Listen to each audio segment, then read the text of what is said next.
Bismillahirrahmanirrahim. Assalamualaikum warahmatullahi wabarakatuh. Salam literasi.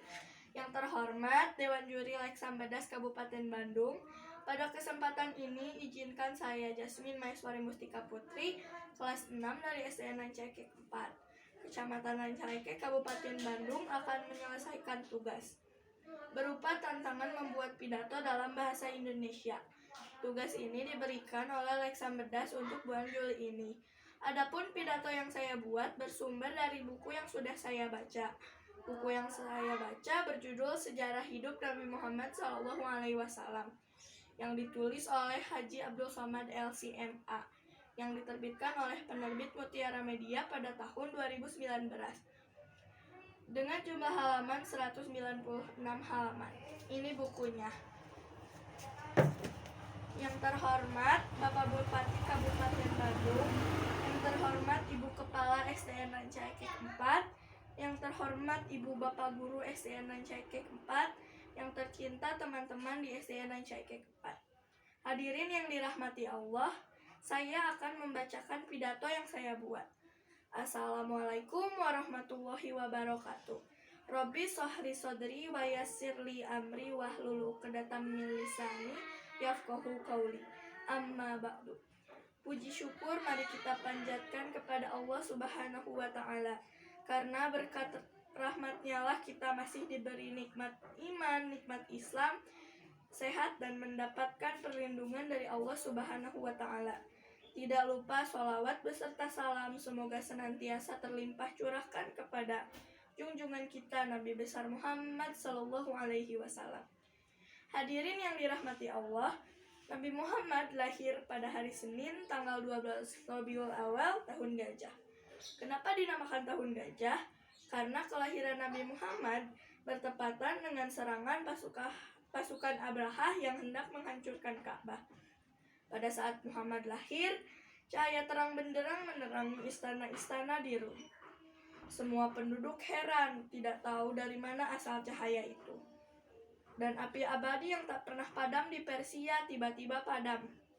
Hadirin yang berbahagia, pada saat usia 4 tahun, terjadilah peristiwa penting saat Muhammad sedang berada di kampung Bani Sa'ad.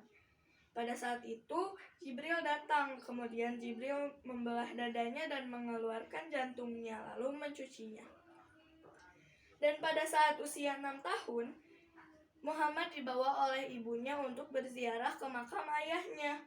Dalam perjalanan pulang, ibunya meninggal dunia, lalu beliau diasuh oleh kakeknya bernama Abdul Muthalib. 2 tahun kemudian, kakeknya pun meninggal dunia, dan Muhammad diasuh oleh pamannya Abu Thalib. Hadirin yang berbahagia, pada usia 12 tahun beliau diajak berdagang oleh pamannya ke negeri Syam.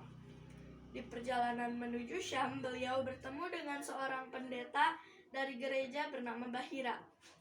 Pendeta Bahira mengatakan kepada pamannya bahwa kelak anak ini akan menjadi pemimpin semesta alam.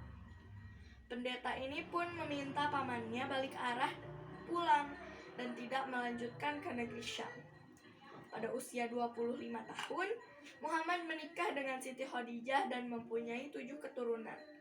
Kehidupan Muhammad dengan Khadijah penuh dengan kebahagiaan.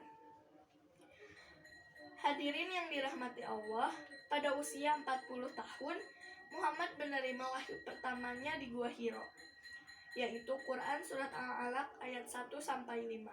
Sejak itulah Muhammad menjadi nabi dan rasul akhir zaman.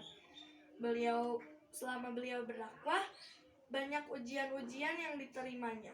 Tetapi bagi Nabi Muhammad, itu semua bukanlah halangan, melainkan motivasi dalam berdakwah. Nabi Muhammad mendapatkan gelar Al-Amin yang artinya orang yang dapat dipercaya dan tidak pernah berdusta.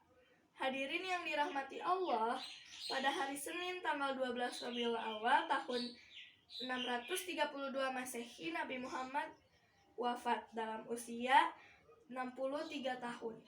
Sebelumnya, pada detik-detik Rasulullah wafat, beliau berwasiat kepada umatnya, yaitu agar tetap menegakkan sholat dan berlaku baik terhadap hamba sahaya. Rasulullah Shallallahu Alaihi Wasallam dimakamkan di rumah Aisyah. Sekarang makam Rasulullah Shallallahu Alaihi Wasallam berada di dalam Masjid Nabawi di Madinah. Sosok Nabi Muhammad menjadi sosok teladan sepanjang zaman. Beliau sangat dicintai dan mencintai umatnya. Demikian pidato yang saya buat, semoga bermanfaat dan bisa menambah kecintaan kita kepada junjungan kita Nabiyana wa Habibana Muhammad Sallallahu Alaihi Wasallam dan menjadi suri tauladan bagi kita dalam bertingkah laku. Mohon maaf apabila masih terdapat kekurangan dan kekeliruan dari saya.